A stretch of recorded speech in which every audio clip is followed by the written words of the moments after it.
Olá, sejam bem-vindos em mais um episódio do Ciaviscast, o podcast oficial do Salão Internacional de Proteína Animal. Ao longo do evento, recebemos especialistas, executivos e lideranças para discutir os principais temas que movimentam o presente e o futuro da cadeia produtiva animal.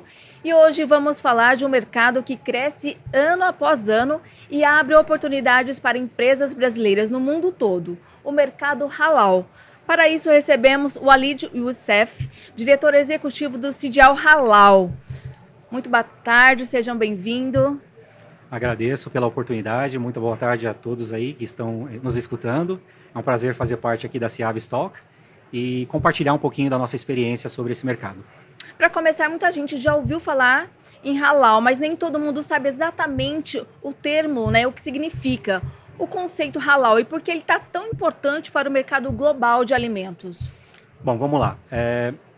Quando a gente escuta a palavra halal, né, muitas empresas, principalmente do segmento, né, do agronegócio, entende que a gente está falando aí de uma auditoria, né? Um certificado halal, ele traz muito essa questão da auditoria, mas ele vai muito além, né, da questão do certificado. O halal, ele é um conceito de vida, né, para os muçulmanos.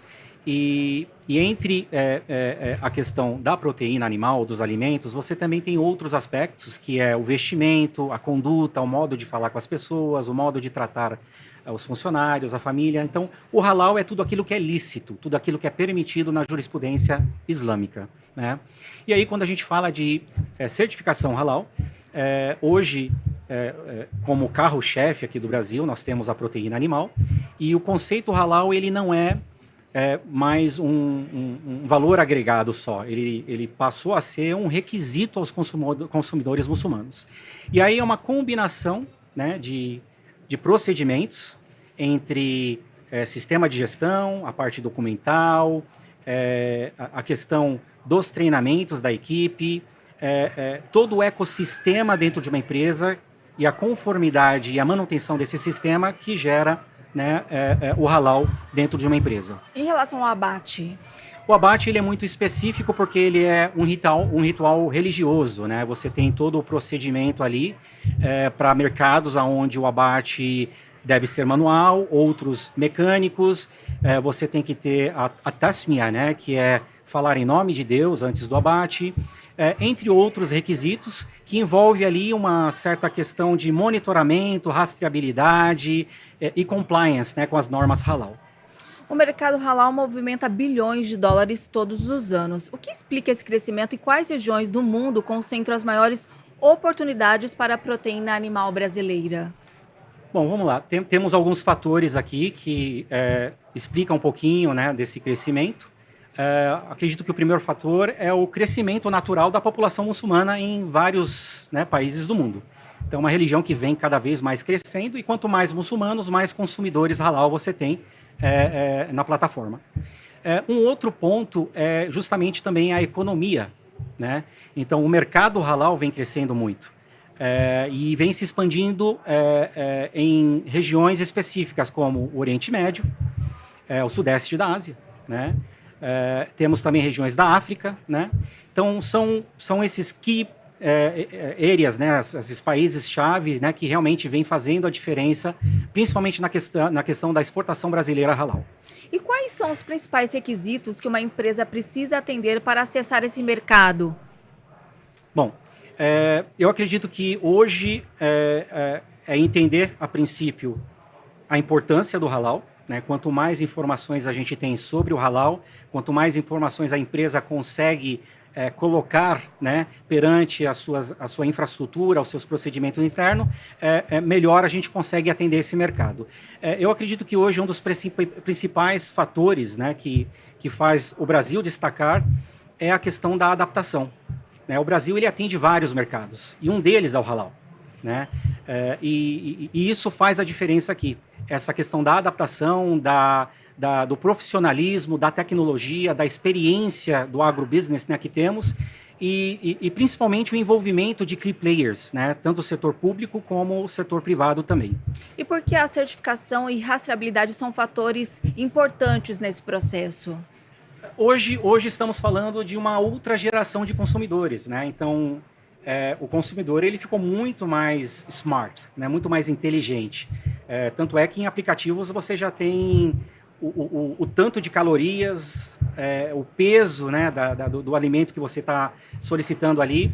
Então, quando se fala de rastreabilidade, quando se fala de real-time scanning, né, toda essa questão que demonstra a confiança e a credibilidade do halal, ele passa a ser um fator muito importante ao consumidor.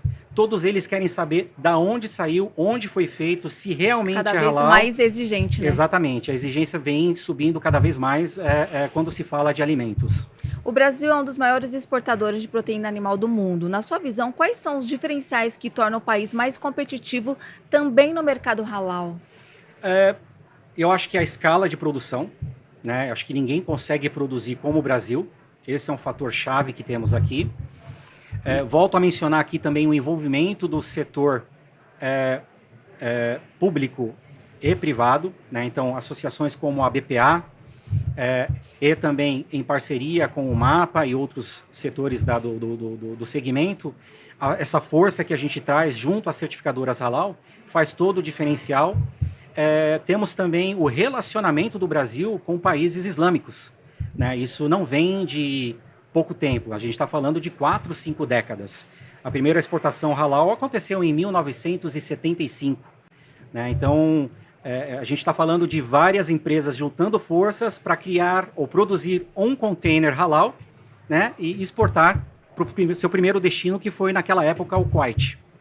A evolução é gigantesca, né, ao longo Exatamente. do tempo, né? Hoje a gente fala de 10, 12 mil aves por hora, né, em termos de produção, aonde antes a gente ficava, né, dias, semanas trabalhando para conseguir produzir, né? Então, isso não veio sem toda essa experiência, toda essa evolução no setor, no segmento de proteína animal. E quais são os principais desafios você enxerga no setor ainda? Hoje eu acredito que o maior desafio do segmento halal é a diversificação que temos de vários mercados, né?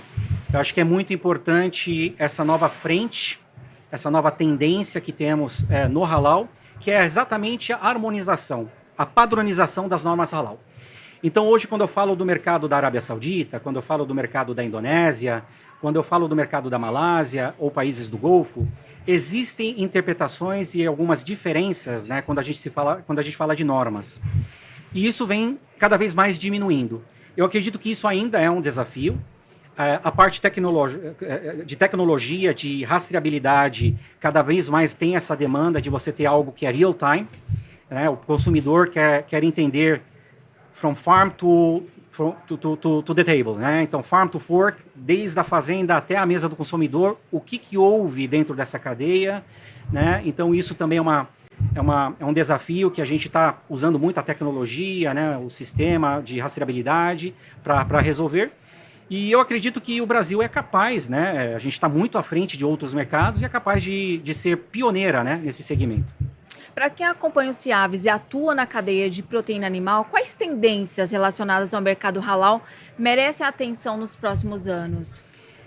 Eu acho que hoje existe muito foco no carro-chefe do Brasil, que é a proteína animal. Foi, é e será. Sempre será. Tá? E até em países onde existem barreiras para a proteína animal, tá? Existe estratégias que o Brasil vem utilizando para entrar no mercado. Mas existe também os outros segmentos, as outras categorias, né? Então eu acho que o Brasil consegue atuar em categorias que não são só a proteína animal, subprodutos, como a gelatina. Temos também as outras categorias como armazém, cosméticos, fármacos, chemicals, né? As questões mais voltadas aos industrializados. Então, tudo aquilo que gera valor agregado, né, ao produto brasileiro traz internacionalização e dolarização dos nossos produtos. E isso é muito benéfico à economia interna. Tá? Então, acho que essa é a tendência que devemos focar, valor agregado, e nunca esquecer que o Brasil não exporta só proteína animal, ele exporta também a confiança, né, a credibilidade. Isso não foi construído por pouco tempo, isso foi uma combinação de vários fatores que já foram mencionados aqui. E como certificadora Halal, né, nós aqui da Cijal Halal, temos esse envolvimento histórico, né, em fazer o Brasil hoje um dos maiores exportadores do halal, né, comparado a outros países do mundo. A criação você já citou que é diferente. Então, um produtor que gostaria de investir nesse segmento, o que ele precisa fazer? Deixa um recado, explica para quem está nos acompanhando. Aqueles que estão nos acompanhando aqui, né, e apreciando aqui esse podcast, eu acho que é importante não só entender do processo de certificação halal, mas também entender o mercado que ele quer atuar. Porque às vezes não é uma questão de processo ou auditoria ou requisitos técnicos. Às vezes é entender que mercado você quer atuar, para qual mercado você quer exportar, e aí existem particularidades sobre aquele mercado, e nós, como Cijal Halal aqui, já tem uma certa experiência, a gente cria de certas barreiras, oportunidades, a gente traz claridade, então venham buscar mais informação, acho que informação é muito importante. O halal ele não é um bicho de sete cabeças, ele, muito pelo contrário, ele gera oportunidade, e a minha maior recomendação é não aguardar a demanda, esteja pronto, porque aquelas empresas que já estão prontas, quando a oportunidade chega e bate na porta, eles já vão estar ali prontos para começar com o seu negócio. Muito obrigada pela sua participação, compartilhar tantos conhecimentos para a gente sobre um tema bastante importante. Eu que agradeço considerar também o tema aqui, que eu acho que é de extrema importância, e estamos sempre à disposição aí para cada vez mais esclarecer a conscientização, né, e o tema halal. Também agradeço a você que está nos acompanhando. Daqui a pouco tem outro episódio. Até mais!